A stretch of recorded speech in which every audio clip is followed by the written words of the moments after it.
Ya, kita kembali lanjutkan dialog kita masih bersama dengan kami, Bapak Triawan Munaf. Pak Triawan, sekarang tadi saya juga masih menanggapi penelpon Nia tadi. Bagaimana kemudian cara kita mencambuk musisi-musisi nasional supaya mereka bisa pede begitu go internasional. Nah, itu bagaimana menurut Pak Triawan? Tadi kan disebut oleh penelpon bahwa dengan kedatangan musisi-musisi asing ke sini tercambuk, tapi kita harus bisa mempelajari kan sistem mereka, manajemen mereka, waktu mereka datang ke sini, kontrak-kontrak mereka, dan itu saya yakin promotor Indonesia udah nggak kalah lah, sudah tahu apa istilah ridersnya ya, apa yang dibutuhkan dalam satu pertunjukan, mulai dari treatment musisinya sampai treatment panggungnya, dan itu memang dibuat sedemikian rupa sehingga bisa mempertahankan brandnya gitu. Kadang-kadang musisi itu diangkat tinggi-tinggi, seolah-olah hanya bisa tidur di penthouse hotel gitu. Bukan apa-apa itu kan, untuk image mereka gitu kan, untuk image sehingga orang semakin wah ini tinggi banget gitu. Kan tidur yang lebih murah juga nggak apa-apa kan, gitu kan. Nggak masalah gitu kan sebetulnya gitu. Jadi seperti itu kan adalah image management sebetulnya, ya kan, supaya dia bisa jual tiketnya mahal nanti kan. Tadi sempat disinggung juga oleh Pak Triawan bagaimana di Korea itu K-pop stars ini bukan hanya menjadi idola yang diaspirasikan musik, dan bahkan kita lihat sendiri teenager-teenager, remaja-remaja di Indonesia bisa hafal lagunya, bahasa asing loh itu, tapi mereka juga menjadi ambasador atau duta bangsa yang betul-betul meningkatkan juga bahkan jumlah turis datang ke negara mereka. Iya, betul. Itu kan berarti musik itu menjadi champion mereka, menjadi lokomotif untuk menerobos ke ke negara lain, ya, di mana yang ikutnya di belakang banyak, kulinernya ikut kan. Lalu tadi kita ngobrol-ngobrol bahwa orang operasi plastik, ya kan, operasi plastik pun di Korea karena ingin seperti medical tourism, ingin seperti apa yang mereka lihat artis-artis mereka yang cantik-cantik yang ternyata dari surgery gitu, dari ini operasi plastik. Menurut Pak Triawan, salah nggak sih kalau orang Indonesia gitu meniru budaya ataupun band dari internasional begitu datang? Apakah itu K-pop, apakah itu mungkin cara berdandan One Direction, boy band? Salah nggak sih kalau kita meniru mereka sampai segitunya banget begitu? Iya, tetap kalau kita ingin membuat sebuah brand baru harus ada keunikannya kan. Meniru sistemnya, meniru stylenya nggak apa-apa, jangan plek-plek gitu kan. Karena K-pop pun SNSD atau Girls' Generation itu yang buat lagunya juga bukan semua orang Korea, pembuat lagunya dari Skandinavia, dari itu kan berarti mereka mempergunakan yang the best out of. Ya itu kalau kita perhatikan ya bahasanya Korea, tapi kita lihat kalau video klipnya ya Egan juga mungkin sering lihat di televisi kabel, itu koreografinya benar-benar kelas internasional, sama kayak kita nonton MTV Amerika.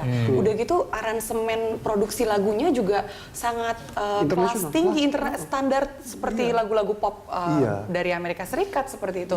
Jadi apakah ini sebuah contoh asimilasi kultur yang sempurna antara originalitas budaya awal dan mengikuti selera pasar, ketemu di tengah. Nah, kita bisa juga nggak kayak gitu? Iya, jadi kita jangan fanatik sama harus nasional, harus budaya kita sendiri gitu kan. Tapi memperhatikan bahwa selera internasional itu sudah sedemikian tingginya, dan ada beberapa hal yang mereka bisa terima dan tidak bisa mereka terima gitu kan. Kalau kita memaksakan musik tradisional Indonesia keluar, ya. Segimanapun kita promosikannya, selera mereka internasional kan tidak seperti itu gitu. Nah, Korea ini pinter, mereka kombinasikan the best of anything in the world gitu kan. Lagunya yang the best, melodinya yang enak, gampang didengar, aransemennya bagus, make upnya bagus, lightingnya bagus, koreografinya bagus. Nah, itu memang tugas kita. Tapi mereka dari Korea. Kan kalau kita punya dari Indonesia, ada unsur-unsur tradisionalnya, budayanya ada sedikit gitu ya, untuk kita tempelkan dengan selera internasional, tapi harus penggarapannya yang classy gitu, yang betul-betul excellent. Kalau kita setengah-setengah, kurang ini, kurang itu, kurang latihan, karena nggak ada waktunya, itu udah ini deh. Kalau itu kejadian di Indonesia tidak mengancam budaya nasional ya, Pak Triawan. Mungkin kalau orang Korea begitu sudah siap mengasimilasikan dua kebudayaan. Korea Indonesia mungkin mau gimana mau asimilasi, budayanya begitu banyak begitu loh. Nah itu menurut Anda tidak mengancam budaya? Iya, enggak.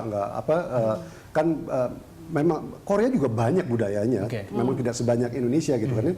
Tapi kita bisa ambil yang sudah dikenal misalnya di luar negeri, terus kita kombinasikan dengan yang tadi kita bicarakan gitu ya.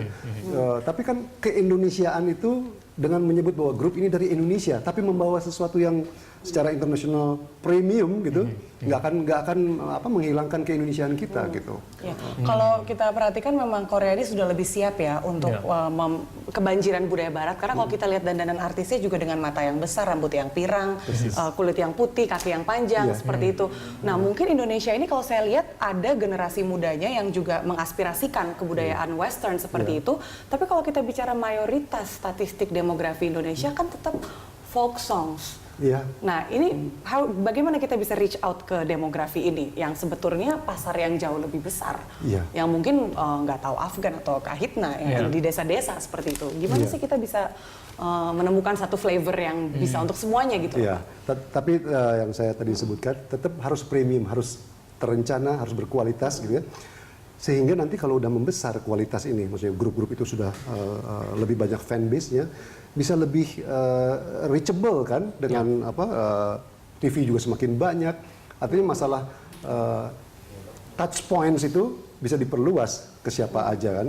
Tapi nggak mesti harus dipaksakan gitu budaya nasionalnya. Karena ada pasar-pasar di mana hanya yang betul-betul tradisional yang laku gitu kan. Jadi kita nggak bisa paksakan untuk mencampur sedemikian rupa supaya supaya masuk gitu ya. Tapi yang penting adalah excellence-nya gitu. Yang saya tekankan tuh bahwa mereka latihan yang luar biasa beratnya, nggak mudah mencapai itu semua gitu kan. Manajemen yang bagus dan lain-lain gitu. Baik. Pak Triawan, kalau kita bahas nggak selesai-selesai nih ya, sayang sekali waktu kita sudah terbatas.